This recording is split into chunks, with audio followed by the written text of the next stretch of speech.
নমস্কার বন্ধুরা। আজকে আমি বিশেষত কুণ্ডলি চার্ট অ্যানালাইসিসের মাধ্যমে এটা বোঝাবো যে কাছের মানুষেরা শত্রুতে পরিণত হতে পারে কি পারে না, আমাদের বন্ধুদের প্রতি অতিরিক্ত বিশ্বাস করা উচিত কি উচিত নয়, এবং কোন কোন ক্ষেত্রে শত্রুদের থেকে সতর্ক হওয়া উচিত সেই বিষয়টাও কিন্তু এই কুণ্ডলি চার্ট আমাদেরকে বলে দেবে। ফলে আমরা আমাদের ফাঁক ফোকরগুলোকে ভালো করে ঠিক গুছিয়ে নিতে পারবো বা কোথাও না কোথাও বুঝিয়ে নিতে পারবো, ফলে শত্রুরা অ্যাটাক করতে পারবে না সহজে।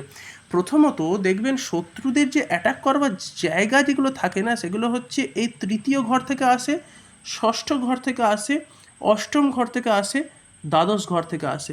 এবার আপনি একটা জেনারেল প্রশ্ন করবেন যে তৃতীয় ঘরটি তো ভাই বোন আত্মীয় ভাই বোন বা সিবলিংসের ঘর, এবং কোথাও না কোথাও এটা কোথাও না কোথাও যোগাযোগ স্থানের ঘর, এবং প্রতিবেশী বা আশপাশের বাহ্যিক পরিবেশের স্থান হচ্ছে এই তৃতীয় নম্বর ঘরটি। তো তাহলে এই তৃতীয় নম্বরটাকে কেন ইন্ডিকেট করলাম? করলাম এই জন্য, কারণ তৃতীয় নম্বর ঘরে যদি এমন কোনো পাপ গ্রহ বসে যে গ্রহগুলো কোথাও না কোথাও ভ্রম তৈরি করতে পারে, তাহলে তার এফেক্ট কিন্তু ষষ্ঠ ঘরেও আসবে, তার এফেক্ট কোথাও না কোথাও অষ্টম ঘরেও যাবে, তার এফেক্ট তার সঙ্গে দ্বাদশ ঘরেও থাকবে। আপনি লক্ষ্য করে দেখে নিন, আপনার কুণ্ডলি চার্ট খুলে নিন, কুণ্ডলি চার্ট খুলে দেখুন, যদি আপনার তৃতীয় ঘরে ভালো গ্রহের অবস্থান না হয়ে থাকে, কোথাও না কোথাও খারাপ রেজাল্ট দিচ্ছে এমন গ্রহের যদি তৃতীয় ঘরে অবস্থান হয়, দেখে নেবেন এই গ্রহগুলির এই সব ঘরগুলির ভেতরে কোনো একটা ঘর আপনার ক্ষতিগ্রস্ত হয়ে আছে। দেখে রাখুন, সেটাই হবে যেটা আমি বলছি। এইবার আসি মেন কথায়। তৃতীয় ঘরে যদি কোনো রকমভাবে রাহুর অবস্থান দেখতে পান, যদি কোনো রকমভাবে শনি, মঙ্গল ইত্যাদির অবস্থান যদি আপনি তৃতীয় ঘরে দেখতে পান, তো বুঝবেন খুব কাছের মানুষ আপনাকে ছুরি মারতে পারে, বা কাছের মানুষদের প্রপঞ্চনায় আপনি ফাঁসতে পারেন। এই সব স্থানে যদি রাহু, শনি, মঙ্গল এই ধরনের গ্রহগুলোর অবস্থান ঘটে, এবং এই স্থানে যদি কোথাও রবিও বসে থাকে, কোথাও না কোথাও রবিরও অবস্থান থাকে, জেনারেলভাবে বলছি আমি সেক্ষেত্রে, তো সেক্ষেত্রে হ্যাঁ যোগাযোগ বৃদ্ধি পায়, সেক্ষেত্রে না হয় তার একটা সুন্দর কনভারসেশন স্কিলস থাকে, তার হয়তো ক্ষমতা থাকে হয়তো এইসব ক্ষেত্রে বেশ ভালো মতো নিজেকে গুছিয়ে বলবার বা প্রেজেন্ট করবার, তার সঙ্গে আশপাশের সিচুয়েশনসটা খুব স্ট্রাগলিং হয়, তার আশপাশে কিন্তু প্রচণ্ড স্ট্রাগল করতে হয় তাকে। এই সমস্ত গ্রহগুলির অবস্থান যদি হয়, কি রবি, রাহু, শনি, মঙ্গল, এই চারটি গ্রহের অবস্থানই কিন্তু বলে দেয় যে সেই ব্যক্তির সিচুয়েশন এখানে কি হতে চলেছে। এবং এর পরিপ্রেক্ষিতে আপনি পুরো বিষয়টা বুঝে নিতে পারেন, যদি রাহুর এখানে অবস্থান হয় না, আপনারই কাছের ভাই বোন, আপনারই প্রতিবেশীরা বিভিন্ন প্রপঞ্চনা বা মায়ায় ফেলবার আপনাকে চেষ্টা করবে, আপনার মাথা তাদের জন্য দুশ্চিন্তায় ফাঁসবে, তারা এমন এমনই ক্রিয়াকর্ম করবে, এমনই কাজ কারবার করবে যে আপনার মাথা খারাপ হয়ে যাবে, আপনার ভাই বোন, আপনার আত্মীয় স্বজন অথবা আপনার প্রতিবেশীর জন্য এমন এমন সিচুয়েশন তৈরি হবে। যদি শনি উপস্থিত হয়, তাহলে তাদের সঙ্গে বিদ্বেষ তৈরি হতে পারে, কথায় কথায় ঝগড়া লাগতে পারে।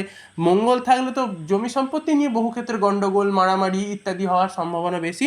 রবি যদি অবস্থান হয়, সেখানে কোথাও না কোথাও ইগো ক্লাসেস হওয়ার সম্ভাবনা খুব বেশি পরিমাণে হয়ে থাকে, এবং এই অবস্থানগুলোই কোথাও না কোথাও নির্ধারণ করে দেয় এইখানে থাকা কোথাও না কোথাও পাপ গ্রহের অধিষ্ঠান। যদি দেখেন এগুলো অবস্থান করছে এখানে, তো তখন কোথাও না কোথাও দেখতে পাবেন যে নয়তো এখানে মকর রাশি আছে, নয়তো কুম্ভ রাশি আছে, নয়তো দেখবেন এখানে বৃশ্চিক রাশি আছে, এই জাতীয় রাশিগুলো দেখতে পাবেন। আর যদি রাশি না দেখতে পান, তাহলে ডাইরেক্ট এখানে দেখতে পাবেন, এখানেও কোথাও না কোথাও এই রাহু, শনি, মঙ্গল, হ্যাঁ, তার সঙ্গে সঙ্গে হয়তো কেতু, এই সমস্ত গ্রহগুলোরও কিন্তু অবস্থান এইখানে হতে পারে। আর যদি এই সমস্ত গ্রহের অবস্থানগুলো, যেমন রাহু, শনি, মঙ্গল, কেতু, আমি এখানেও লিখে দিচ্ছি, রাহু, রবি, কেতু, শনি ইত্যাদির অবস্থানগুলো এক্ষেত্র থেকেও এখানেও লেখার মতো, রবি, মঙ্গল, শনি, কেতু, এই কয়েকটি গ্রহ, এই গ্রহগুলোর অবস্থান যদি এই রকম ক্ষেত্রে হয়ে থাকে, তো আপনাকে কিন্তু শত্রুরা কিন্তু পেছন থেকে অ্যাটাক করবার চান্সেস খুব বেশি থাকে। কোন কোন ক্ষেত্রে বলে দিচ্ছি। যদি দেখেন ষষ্ঠ ঘরে কোথাও রাহু বসে আছে, তো পেছন থেকে আক্রমণ করবার চান্সেস বেশি, বা শয়তানি করতে পারে, আপনার একদম কাছের লোক কিন্তু এখানে এসে শয়তানি করতে পারে, এটুকু মনে রাখতে হবে।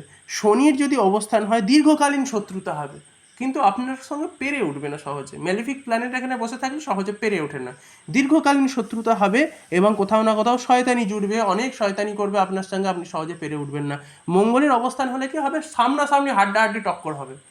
এবং এটা আপনিও ক্ষতিগ্রস্ত হতে পারেন, তারও কিন্তু ক্ষতিগ্রস্ত হওয়ার সম্ভাবনা আছে। কেতু হলো অদৃশ্য শত্রু, সামনে আসবে না আপনার, কিন্তু পেছন থেকে কলকাঠি নাড়বে। এই হচ্ছে কেতুর অবস্থান। যদি ষষ্ঠে হয়ে যায়, কোনোভাবে অষ্টমে হয়ে যায়, তাহলেও কিন্তু সেম কেস হয়, অদৃশ্য শত্রু হয় এবং কোথাও না কোথাও পেছন থেকে অ্যাটাক করবার চান্সেস কিন্তু খুব পরিমাণে বেড়ে যায় যদি এখানে কোথাও কেতুর অবস্থান ঘটে। যদি কোথাও না কোথাও রবি, মঙ্গল, শনি এগুলোর অবস্থান ঘটে, তো কোথাও না কোথাও শত্রু তৈরি হয় ক্ল্যাশেস হয়ে, কোথাও না কোথাও পারস্পরিক শত্রু তৈরি হয়, বংশসূত্রে শত্রু তৈরি হওয়ার চান্সেস থাকে যদি রবির অবস্থান থাকে অষ্টমে বহু ক্ষেত্রে। আবার কোথাও না কোথাও শনির অবস্থান থাকলে কিন্তু দীর্ঘকালীন শত্রুতা হওয়ার সম্ভাবনা থাকে, এক্স্যাক্টলি যেমন ষষ্ঠ ঘরের মতো। এবং তার সঙ্গে কিছু বিশিষ্ট রোগ হওয়ারও সম্ভাবনা থাকে, যেমন কোথাও না কোথাও থ্রোটসে প্রবলেমস, ব্রেনে প্রবলেমস যদি রবির অবস্থান থাকে এখানে, বহু ক্ষেত্রে পাপ গ্রহের দ্বারা দুষ্ট হলে। মঙ্গল থাকে যদি হাড়ের প্রবলেমস হতে পারে, বা কোথাও না কোথাও হঠাৎ অ্যাক্সিডেন্ট হয়ে যাওয়ার চান্সেস থাকতে পারে। হ্যাঁ, এই সমস্ত হওয়ার চান্সেস থাকতে পারে। এবং এই সমস্ত গ্রহগুলির অবস্থান কিন্তু আপনার বাড়তি খরচ বাড়িয়ে আপনার কোথাও না কোথাও কোনো শত্রুর দ্বারা, অথবা এমন লোক যার সঙ্গে হয়তো দূর দূরান্তের সম্পর্ক নেই তার দ্বারাও ক্ষতিগ্রস্ত হতে পারেন কোথাও না কোথাও এই গ্রহগুলির এখানে অবস্থান হলে, মানে আর্থিক দিক থেকে বিশেষত। তো সুতরাং এই হচ্ছে আসল বিষয়। আপনার যে গ্রহ এই স্থলে বসে আছে সেই গ্রহই কিন্তু নির্বাচন করবে যে আপনাকে কি ধরনের অ্যাটাক আপনার কাছে শত্রুরা করতে পারে। এবার যদি এই সমস্ত স্থানগুলোতে শুভ কিছু গ্রহের অবস্থান ঘটে, এগুলো বাদ দিয়ে বিশেষত শুভ গ্রহের অবস্থান, তো তাহলে বলবো সেক্ষেত্রে ভালো। তবে আরেকটা বিষয় বলে দিই, যদি আপনার এখানে রাহু অবস্থান করে, শনি অবস্থান করে, মঙ্গল অবস্থান করে, অথবা কেতুরও অবস্থান ঘটে, তো তাহলে আমি এইটুকুনি কথা বলবো, শত্রু কিন্তু আপনার সঙ্গে সহজে পেরে উঠবে না। শত্রু সে ক্ষমতা হবে না যে আপনাকে ছুঁতেও পারবে। আপনার সঙ্গে হয়তো টক্কর লাগবে, কিংবা হয়তো দীর্ঘকালীন সময় হবে। যেমন রাহু হলে কি হবে, পেছন থেকে আক্রমণ করবার চেষ্টা করবে, কিন্তু সহজে পেরে উঠবে না। কেননা কোথাও না কোথাও এখানে রাহু বসা মানে কোনো না কোনো প্রোটেক্টিভ বৃহস্পতির মতো গ্রহ কোনো সঠিক পজিশনে বসে থাকবে, নয় লগ্নে। এটা জেনারেল ফ্যাক্ট, এটা বেসিক্যালি কুষ্টিতে বেসিক্যালি দেখা যায়, অথবা দশমে অথবা একাদশে এরকম জায়গাগুলোতে, যার ফলে মেসে যাওয়ার চান্সেস খুব বেশি থাকে। আবার শনি এবং মঙ্গল যদি এখানে অবস্থান করে, দীর্ঘকালীন শত্রু হবে, মারবে করবে, কিন্তু শনি এখানে অবস্থান করলে সহজে মারতে পারবে না, জয় শেষে আপনারই হবে, শত্রু হাঁপিয়ে উঠবে। কিন্তু শত্রু তৈরি হবে, এটাও সত্যি কথা। এগুলোর জন্য যেমন শত্রু তৈরি হয়, এগুলোর জন্য শত্রু কিন্তু পরাজিতও বহু ক্ষেত্রে হতে পারে। কিন্তু যদি এখানে কোনো বড় লেভেলের এমন কোনো প্ল্যানেট বসে থাকে যেটা অনেকটা লেভেলের, মানে কি বলবো, প্রভাব বিস্তার করছে, তো তাহলে সেক্ষেত্রে কিন্তু মানে পাপ গ্রহের দ্বারা সংযুক্তি হলে, এর বিপরীত গ্রহের দ্বারা সংযুক্তি হলে ক্ষতি হয়ে যায়। শনির সঙ্গে বৃহস্পতি, রাহুর সঙ্গে কোথাও না কোথাও যদি বৃহস্পতি অথবা রাহুর সঙ্গে রবি, তাহলে কিন্তু ক্ষতি হয়ে যাওয়ার সম্ভাবনা থাকে। কিন্তু এগুলো যদি সিঙ্গেল অবস্থান করে তাহলে কিন্তু সেক্ষেত্রে নাও ক্ষতি হওয়ার সম্ভাবনা থাকতে পারে। তো এই হচ্ছে আসল বিষয়। তো আজকের মতো ভিডিওটি এইটুকুই। যদি আপনাদের ভালো লেগে থাকে তাহলে অবশ্যই একটি লাইক অবশ্যই করবেন। আপনারা যদি আপনাদের কোনো রকমভাবে নিজেদের কুণ্ডলী গণনা করাতে চান বা কোনো জ্যোতিষ পরামর্শ চান, নিচে কমেন্ট করবেন এবং আমি নিজের হোয়াটসঅ্যাপ নাম্বার প্রোভাইড করে দেবো, তার থ্রুতে আমার সঙ্গে যোগাযোগ করতে পারবেন আপনি। এবং চ্যানেলে নতুন এসে থাকলে অবশ্যই সাবস্ক্রাইব করতে ভুলবেন না। আমার সঙ্গে এতক্ষণ অবস্থান করবার জন্য আপনাদেরকে অনেক অনেক ধন্যবাদ।